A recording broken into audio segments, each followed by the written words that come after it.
Hi అండి, welcome back our channel. It's మీ భవానీతో యూట్యూబ్ ఛానల్. అందరూ ఎలా ఉన్నారు, బాగున్నారా? అండ్ అలా మనం సింపుల్గా టేస్టీగా పకోడీ వేసుకుందాం. అంటే ఎక్కువ ఆయిల్ పీల్చకుండా పకోడీ అనమాట. సో ఒకసారి ఇలా ట్రై చేయండి, సూపర్ ఉంటుంది అనమాట. మీకైతే అసలు ఆయిల్ అనేది పీల్చుకోదు. ఎలా చేయాలో నేను చెప్తాను, ప్లీజ్ అండి. చాలా బాగుంటుంది. ముందుగా ఈ ఛానల్ని ఎవరైనా కొత్తగా చూస్తే మాత్రం ప్లీజ్ అండి సబ్స్క్రైబ్ చేసుకోండి, ఓకేనా అందరు. ఇప్పుడైతే ఇంకా మనం వీడియోలోకి వెళ్ళిపోదాం. ఫస్ట్ దీనికి కావాల్సిన పదార్థాలు వచ్చేసి పకోడీకి కావాల్సిన పదార్థాలు వచ్చేసి ఆనియన్, శనగపిండి, కరివేపాకు, ఇంకా కారము, ధనియాల పౌడర్ వేసుకోండి, సూపర్ ఉంటుంది. కారము, ఉప్పు, పసుపు, సాల్ట్ వేసేసుకోండి. అల్లం పేస్ట్ వేసేసుకొని మంచిగా మిక్సీ చేసేసుకొని అందులో కరివేపాకు కూడా వేసుకోండి అండి, సూపర్ ఉంటుంది. ఇంకా టేస్ట్ ఇంకా యాడ్ అవుతుంది అనమాట. కరివేపాకు మీ ఇష్టం ఉంటే వేసుకోండి.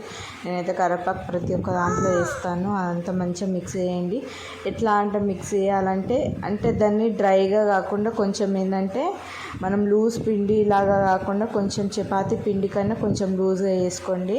అప్పుడైతే ఆయిల్ అనేది అస్సలు పీల్చుకోదన్నమాట. అలా చేసుకున్నాక ఇంకా మనం అది డీప్ ఫ్రై చేసుకోవాలన్నమాట. ఆయిల్ వేసేసుకొని ఆయిల్లో డీప్ ఫ్రై చేసేసుకోండి. ఒకసారి లాస్ట్ వరకు చూడండి. అస్సలు ఆయిల్ అనేది పీల్చదు. మీకు ఆయిల్ ఎంత ఉందో అంతే ఉంటుంది అనమాట. ఇలా ఒక్కసారి ట్రై చేయండి, సూపర్ వస్తుంది. ఆయిల్ అనేది అయితే ఎక్కువ ఉండదు. చపాతీ పిండి కంటే కొంచెం లూజ్గా పెట్టుకోండి, అంతేగాని వాటర్ మాత్రం ఎక్కువ వేసారంటే మస్తు ఆయిల్ పీల్చుతుంది. ఆయిల్ పీల్చదంటే మాత్రం వాటర్ అనేది తక్కువ వేయాలి, అప్పుడైతే ఆయిల్ అనేది పీల్చదు అనమాట. ఈ టిప్ మా మమ్మీ చెప్పింది, అది మీకు కూడా యూజ్ అవుతుంది అని అనుకుంటున్నాను. ఒకవేళ ఈ టిప్ తెలిసి ప్లీజ్ కామెంట్ చేయండి. తెలియని వారైతే ఇది ఒకసారి ట్రై చేయండి, సూపర్ ఉంటుంది.